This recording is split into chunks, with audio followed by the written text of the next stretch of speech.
So we're going to talk about selecting colors, and this time we're going to be inspired by a photograph. So when you're choosing the colors for your document, if you have a central photograph, it's easy to take that inspiration to pick your colors. So I have searched for flowers on Google Image Search. I've also gone to Tools, and I have selected Label for Reuse with Modification. That's the most wide open. That means you can use it for commercial or non-commercial use. And I'm going to click on this photo. Remember, you still have to cite your source, but I'm just going to quickly copy this image. Now I'm going to go into PowerPoint. Don't try this in Microsoft Word. This tool is not available in Word. I'll have to show you something else for that. So I'm going to go to Layout and just make a new blank slide, and I'm going to paste in this lovely photo here.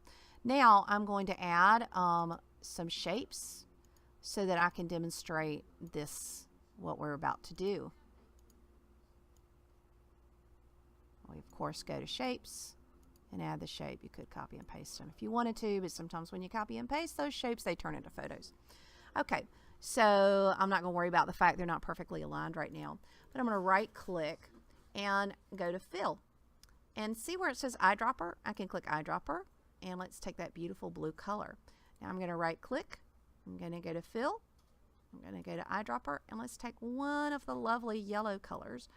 And then I'm going to right click and go to Fill and go to Eyedropper, and let's take a lovely green color. Now they won't always be perfect, and you can see here that I'm getting the RGB numbers here as well. Okay, now I'll go to Insert, and we're going to insert a text box so we can capture these numbers here. Okay, I'm going to click. I'm going to right click. Now I'm going to go to Fill, and I'm going to go to More Fill Colors. And you can see here that I have the RGB number 287, 230. Doesn't really show up on standard. If I go to HSL, it's showing me 154, 251, 116. So I'm just going to take this RGB number, write this down, 287, 230. You can always translate those, and I'm going to say OK.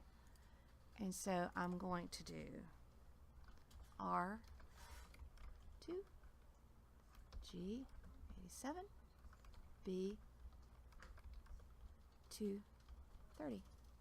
So that is my numbers that go beside here, and my color scheme I've selected. And remember, you won't always get perfect colors, but you can kind of play with it. I'm not entirely crazy about that green, so I can kind of work with that green until I get a color I really love with this palette, and this is being inspired by one. Also notice that here you want to change this outline color too, probably. And I can just eyedropper that same bucket there and work with lining these up too if I really wanted to turn this in for something. So I'm going to say outline, eyedropper, and eyedropper on that, just so that the colors are showing up and I'm getting my color swatches. So this is what you do to be inspired by a photo and get some color swatches that line up. And it does work in PowerPoint, but it doesn't work in the other tools. We'll have to learn something else for that for photos.